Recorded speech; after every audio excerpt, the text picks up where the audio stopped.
मालवा क्षेत्र में काफी पहाड़ियां पाई जाती हैं जो कि मृदा के क्षरण से ग्रसित होने के कारण वनस्पति और काली मिट्टी रहित होती हैं। इस पहाड़ी और नजदीक की भूमि में मृदा की उर्वरता कम होने से पारंपरिक फसलों का उत्पादन संभव नहीं हो पाता। इसीलिए इस पहाड़ी भूमि का वैकल्पिक उपयोग करना आवश्यक है। चूंकि ये पहाड़ियां मुरम युक्त होती हैं जिनका रिसाव दर अत्यधिक होता है, ऐसे कई स्थानों पर परियोजना द्वारा जल रिसन तालाबों का निर्माण किया गया।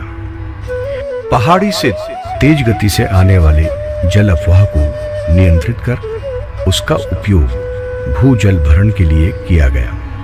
इन प्रयासों के अपेक्षित परिणाम प्राप्त किए जा रहे हैं। शुष्क खेती परियोजना के प्रयासों से ऐसे ही कई क्षेत्रों में जेसीबी और पोकलेन मशीन की सहायता से चट्टान युक्त इन पहाड़ी क्षेत्रों में भी इन अकृषि भूमि का उपयोग उच्चतम तालाब बनाकर किया गया।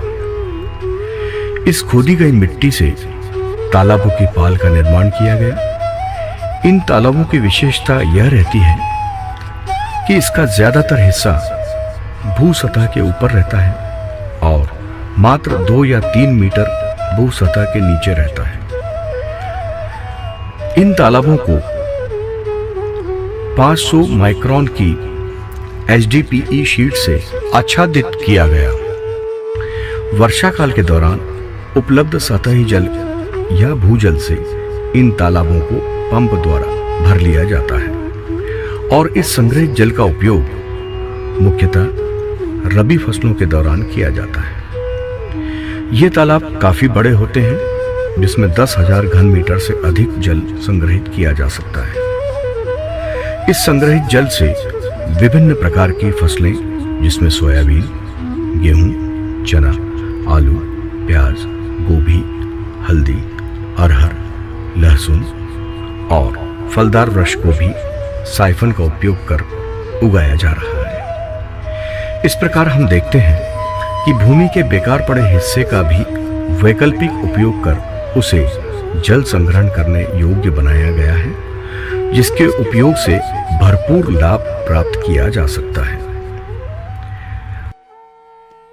इस प्रकार हम देखते हैं कि शुष्क खेती परियोजना द्वारा किए गए अनुसंधान और विस्तार कार्यों से वर्षा जल आधारित खेतों में कृषकों के उत्पादन और आय में वृद्धि हुई है।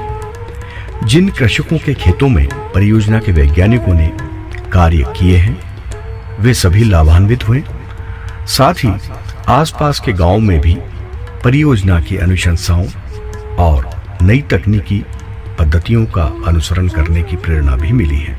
यह इस परियोजना की सफलता ही है कि क्षेत्र के किसान अनुसंधान परिणामों से प्रेरित होकर के वैज्ञानिकों की अनुशंसाओं को बड़े पैमाने पर अपना रहे हैं। परियोजना की लाभकारी अनुशंसाओं को केंद्र और राज्य शासन की कई विकास योजनाओं में भी शामिल किया जा रहा है। समय समय पर आयोजित कार्यशालाओं और कृषि विज्ञान की संगोष्ठियों में परियोजना के वैज्ञानिकों ने कई प्रशस्ति पत्र अर्जित किए हैं।